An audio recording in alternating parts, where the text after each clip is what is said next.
मैं सम्राट चौधरी ईश्वर की शपथ लेता हूँ कि मैं विधि द्वारा स्थापित भारत के संविधान के प्रति सच्ची श्रद्धा और निष्ठा रखूंगा। बीजेपी का नया फार्मूला, जितना बड़ा दाग उतनी बड़ी कुर्सी। स्वागत कीजिए बिहार के नए special home minister, prime minister सम्राट चौधरी का।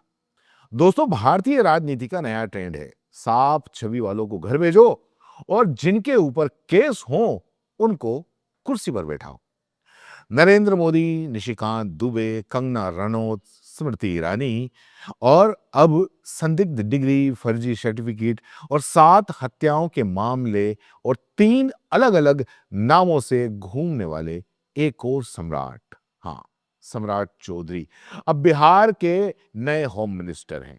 और ये वही पार्टी है जो कभी मोहम्मद तस्लीमुद्दीन जैसे नेताओं के खिलाफ सड़कों पर उतर जाती थी, आज वैसा ही इतिहास अपने ही घर में दोहरा रही है। इस बार चुप्पी है, मुस्कुराकर स्वागत है। सवाल यह है कि नीतीश कुमार ने बिहार को बचाया या बीजेपी ने बिहार ले लिया। नीतीश कुमार मुख्यमंत्री हैं, लेकिन बिहार अब अमित शाह की पॉकेट डायरी बन चुका है। मतलब कभी लगता था कि नीतीश कुमार बिहार को बीजेपी के चंगुल से बचा लेंगे, लेकिन राजनीति ऐसी पलटी कि अब बिहार को नीतीश नहीं, सम्राट चौधरी चलाएंगे और सम्राट को चलाएंगे अमित शाह। 20 साल में पहली बार बिहार का गृह विभाग नीतीश कुमार के पास नहीं है। पूरा मंत्रालय सीधा सम्राट के पास। यानी अब बिहार में किसको जेल भेजना है, किसके घर बुलडोजर चलाना है, किसके खिलाफ फर्जी एफआईआर बनानी है और किसे सुरक्षा देना है और किसे दबाना है, सबके फैसले एक ही आदमी करेगा। और असल में वो आदमी सम्राट नहीं, वो है अमित शाह। अब बिहार में क्या होने वाला है बताएं? तय मानिए, अब बिहार में कानून नहीं, कानून का तमाशा होगा। जरा सोचिए, कोर्ट के आदेश, किसको फर्क पड़ता है बुलडोजर चलने के नहीं, लेकिन किसको फर्क पड़ता है बुलडोजर चलेगा। दंगा पहले नहीं होता था,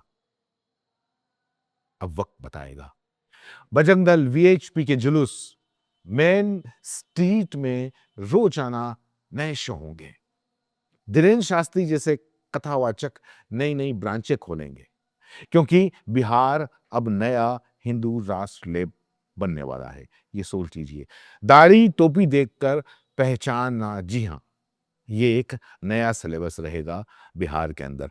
लव जिहाद, मदरसों, हिजाब की डिबेट, न्यूज चैनलों पर नए टॉपिक रहेंगे बिहार को लेकर। और बीच बीच में रोजगार, बेरोजगारी, महंगाई ही होगा नहीं, इसको भूल जाइए।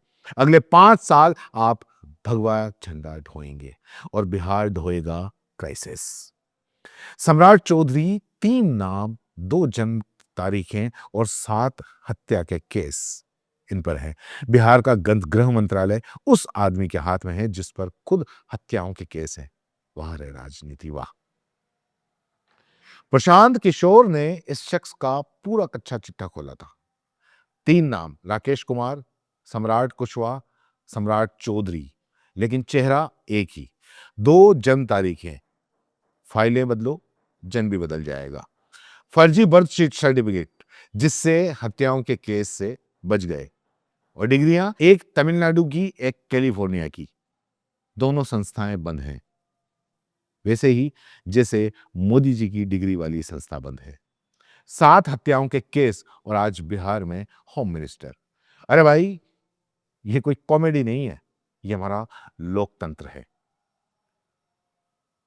दरअसल यहां पर जितना गंदा उतना पसंदा। बीजेपी में प्रमोशन चाहिए तो पहले अपने ऊपर कुछ केस करवाइए। बीजेपी का पुराना फॉर्मूला है, जिनके ऊपर सबसे ज्यादा दाग हो उन्हें सबसे बड़ा पद दो।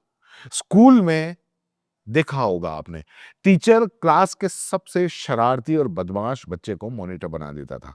बस ये वही तरीका है, अंदर से काम चलाओ, बाहर से अनुशासन का मुखौटा। लेकिन ये फार्मूला सिर्फ अपने लिए है। दूसरी पार्टी में अगर दागे दी जाए तो तुरंत प्रेस कॉन्फ्रेंस, आंदोलन, धरना। और अपनों पर पूरा देश अंधा।